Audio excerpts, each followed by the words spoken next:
Hello everybody, Chris here, and today we're going to be talking about creating a custom thumbnail for your YouTube videos. Now in this video we're going to be specifically dealing with gaming thumbnails because that is pretty much half of YouTube right now, but the same principles do apply to just about any kind of thumbnail you might want to have on your YouTube videos. And if you want your YouTube videos to get views, having a custom thumbnail is quite important, almost as important as having a really good title. So the first thing I'd like to point out for thumbnails on YouTube is that when you're creating your thumbnail, you can start with a screenshot from your video as the base for everything else that goes on top, the layers, the borders, and any other elements you may want to add. So how you can easily get the perfect screenshot from your video is to actually just open your video file up in a media player such as Windows Media Player Classic. And then in this program specifically, you would go to File and then Save Image.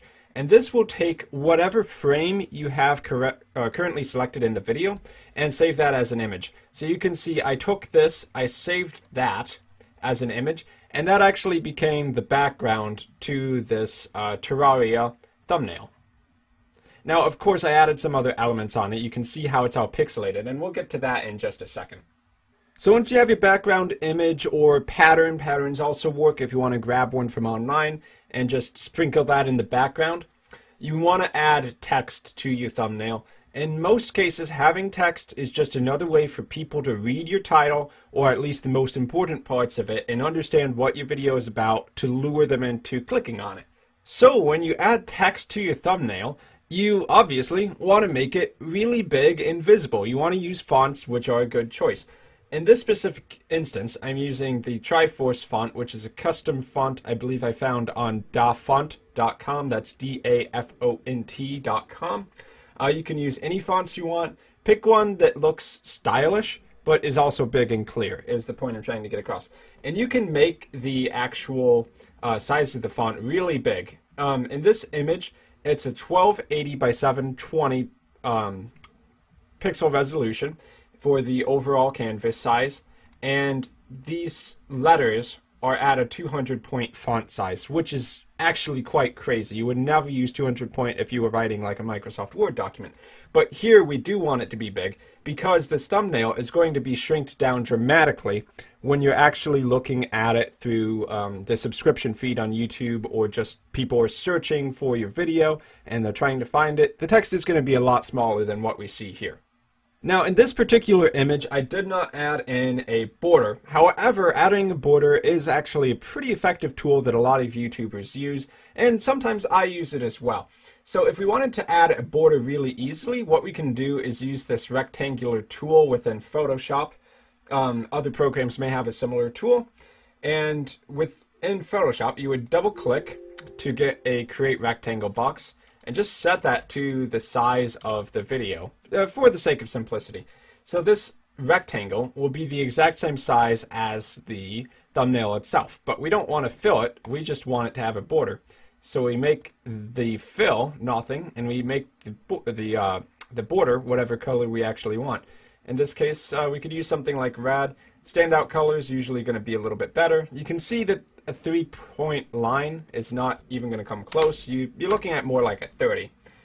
So now that we've created it, we just need to drag it into place, and Photoshop is great at snapping things into the perfect position. More or less, anyway. Okay. If that doesn't work, you can always just type in the position. It should be 0 pixels, 0 pixels to get it perfectly centered. Right, so you can see immediately how if I use this, and I might actually go back and change it to this now that I think about it. Yeah, that sounds good. I think I will. I do like this red border. It really makes your video stand out, and you can tell colors like red are obviously going to be kind of best for it in a way. It's a little bit annoying because people are like, oh, red flashy colors on my screen, but colors like red and orange and yellow tend to get people's attention. They really stand out. So you could have that border there, and you don't necessarily have to make it 100% opacity, which is how transparent it is. If you select the rectangle layer, you can actually knock that down to, say, 50, well, that's 0% right there, but 50%, and then it will become a little bit see-through. Now, in this specific case, I think actually 100% not being able to see through it is actually really good. So I'll just leave it like that for now. Another component that's really important to your text in the video is having drop shadow, because what a drop shadow does is adds depth to your text, and that makes it stand out a lot better. Just with plain white text, this would not be able to stand out nearly as well as it does, this A Link to Terraria text. So I'll go ahead and show you. If I turn off the drop shadow and hit OK, you can see how it almost like fades into the background. It doesn't stand out, or it looks like it could actually be part of the background itself. We don't want that. We want the text to be basically the thing that gets read. So by double clicking on your layer, which is going to be the text layer, going to drop shadow and checking that, and maybe you want to play around with the distance, spread, and size a little bit. I tend to increase spread to 20% or so. That can help make your text stand out and separate it from the background. Now, I really should be doing this for this one down here. Well, that's debatable, because it's white on a black background in this particular corner, so maybe it's not necessary there. But over here, where the colors are a lot lighter, to have white text without a black drop shadow really makes it hard to see. So do keep in mind, drop shadow is an amazing tool, and it's pretty standard to other programs like Gimp as well. Now you're probably wondering, of all the things I did here, how did I get the background to look like that? Because the original image is taken exactly from this particular frame, but it looks all pixelated. Well, if you're working in Photoshop or a similar program, you can go to Filter, and the specific one I used was Crystallize. You can see basically it remembers the last one you used. But if I was to say, let's see, well, if I was to remove the filter, okay, I can hide it. If I was to hide the filter, then you could see immediately it goes back to how it was before. So this was done by using the Crystallize effect with default settings, and you get to those filters, and there are many, by going to the Filter tab in Photoshop. And you can do blurs, you can do distortions. Noise was also something I was considering.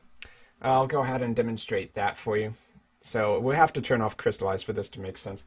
But you can see how it kind of makes the background a little bit fuzzy, almost like it was an old television set. And if I get rid of the noise effect, it looks perfect, clean. But maybe you don't want it to look perfect and clean. Maybe you do want it to look a little bit hazy. That's another option you could use. And you can play around with all the other filter effects here. There are a lot that can help actually add a little bit of extra pizzazz to your thumbnail that other videos aren't going to have. Because if your thumbnail looks exactly like the other 20 thumbnails for the game or whatever topic you're touching on, it's going to be hard for people to notice it. So you want it to stand out. That's the point. Okay, now one last thing, especially if you are a vlogger or a gaming YouTuber, something you can choose to do is add your face into the thumbnail itself. As that's something I really personally prefer to do, but a lot of the biggest YouTubers, they'll add reaction shots, you know, position themselves over here in the corner.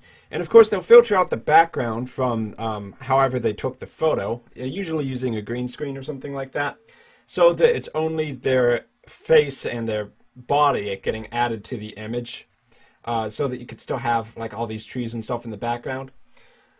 But yeah, having reaction shots of the person making the video, especially if your channel is about the personality behind it specifically, it's a really good option actually for attracting views, because people like looking at people.